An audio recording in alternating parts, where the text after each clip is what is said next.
And next up, we have another legend joining us, Mr. Michael Sweet. How you doing, buddy? How are you, man? Good. I should talk into the microphone, right? Hey, hey. Yeah, definitely talking to Mike. You have to swallow it a bit. So, anyways, NAMM. What brings you here other than looking at all the cool guitars and amps and oh man, well, all NAMM, that jazz? NAMM is NAMM. It's a sea of musical gear, man, and all the new stuff coming out that you want to check out and experiment with and whatnot. But I mean, the main reasons why I'm here, I'm working with a company called Washburn. Everybody's familiar with. And there's a couple of great acoustic and electric instruments. Absolutely. And there's 2 Michael Sweet models. Wow, cool. U.S. made, custom shop, signature models, and then there's an import model coming soon. So I'm really excited about that. And what's the shape? The shape. One of them is a V, cool. Solar V. Yep.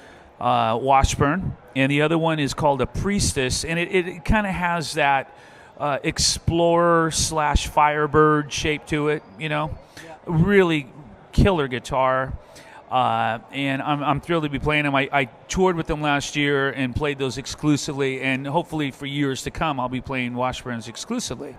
Yeah, I mean, Washburn for years and years has sort of established itself as making great mandolins and making great acoustic instruments, but they've also made some really great classic electric guitars too, the N4 being one that comes to mind. Of course. Nuno, they have Marzi is a team member. Myself, I just signed on with him, and that's one thing that I love about working with Washburn is there's not 1,000 artists, so it just feels, at least this is my perspective, it feels like more of a one-on-one relationship, and to me it's all about relationships. I was just talking to the guys and telling them that means more to me than the gear. The gear's icing on the cake, but they make great guitars, and they're more important, they're great people. So what's special? What were your requests? What were the bells and whistles? Well, on my guitars, the necks are spec'd out a little differently. I played, when I was with Boston, touring with Boston, I played PRSs. Yep. So I got used to the specs on that neck on a custom 24. So the neck is spec'd out to that. It's got that size to the neck, and the fret size, which is a medium fret instead of a jumbo fret. I'm not a jumbo fret guy.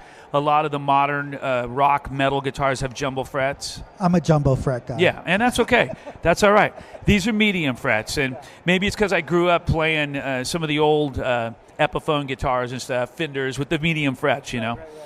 But and then it Floyd upgrades. Adam over at Floyd Upgrades, he's upgraded the Floyd. It's got the brass block on it, so they're very thin, lightweight guitars. But because of that and the pickup configuration, it doesn't sound thin. It sounds chunky.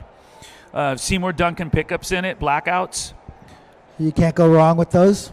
They're my favorite active pickups. And the thing that happened by mistake is my tech reversed the pickups. He put the bridge in the neck and the neck in the bridge. And I started playing it, and I loved it. And he said, hold on, Michael, I think I blew that. And I said, no, leave it. So I've been playing with that for the last 10 years. It sort of makes some sense in a way, because you can get like a cool, more pillowy sort of rhythm sound and then get a little more definition up by the neck. Exactly. Yeah. That's what I've been telling everybody over the past few months in interviews. And here's the reason why it works with those pickups. Usually if you take a neck pickup and put it in the bridge, it's not going to have the output, so it's not going to have the sustain and the amount of gain and output that you want. But with those, the output level is the same, so it works, and it just sounds so smooth on the bridge position, and so cutting, but not in a piercing way on the neck position, and clean, not a muddy neck pickup. It's just a very clean, articulate neck pickup.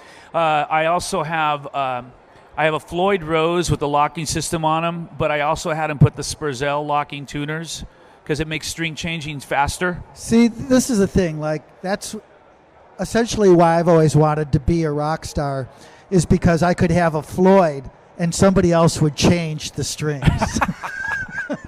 Well, that's really the only reason, In those times when there's not anyone there to change the strings, which it happens on occasion, I can change my strings in about 4 to 5 minutes, really fast.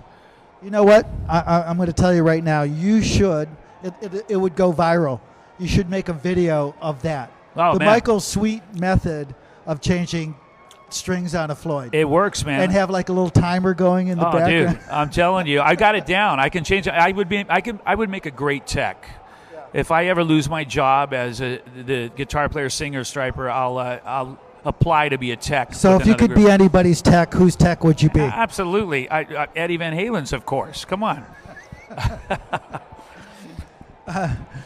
I'll let you know if I hear anything. So the guitar's only half the equation, though. So what amps are you playing through these days? I am playing through Mesa Boogie amps, and I've been a Mesa Boogie guy for a long time. I mean, occasionally I'll play through Marshalls if we're doing an overseas run or something, because I find that Marshalls overseas are more consistent, and you know what to expect. It's going to sound the same. But in the States, when we travel, do a ground run, I take all my Boogie gear. I've got 2 Mark V heads, 2 290 power amps, and 4 412 cabs, and it's pretty beefy sounding. So you played with Boston.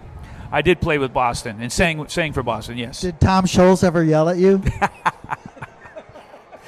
Tom never yelled at me, but he had someone else deliver the news. Did they deliver the news in 3-part harmony?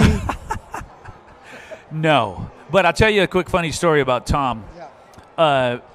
When you play for Boston, you don't have a choice playing through Boogie or Marshall. You're going to play through Rockman, okay? And I was playing through a Rockman head, through a bunch of cabinets that weren't even live. It was all direct. Yeah. So anyway, I would go in at soundcheck when he wasn't there, and I would make setting differences on my EQ.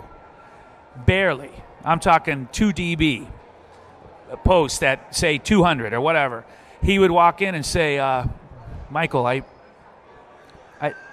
can hear that you adjusted the low end a little bit, the lower mids. And I'd say, yep, I did. And he'd go back and put it back, and that was it. Bat ears. So what's new for Mr. Sweet? What do you got coming up? I start work on the sophomore album of George Lynch and I. It's called Sweet and Lynch. I got Brian Tishy playing drums on it, and James Lomenzo on bass, and George Lynch, of course, and myself. We start recording in about a month. Wow, that sounds like it'll be cool. He keeps you on your toes as far it'll be cool. Playing some guitar, right? Yeah, it'll be killer. And then we did one album already, obviously, that received really well reviews and whatnot. And then later in the year, in October, we're going to do a new Striper album as well. Oh, nice. Yeah, so cool. I try to do a couple albums a year. I just released a solo album in August of last year called One-Sided War on Rat Pack Records. I try to stay busy, man, you know? Staying busy, staying creative, that's what we all want to do. Absolutely. That's a dream, buddy. Yes. Thank you so much, Mike, for stopping by. I really appreciate it. Thank you, man. Thanks for having me. It's been an honor. Thanks. Michael Sweet, ladies and gentlemen.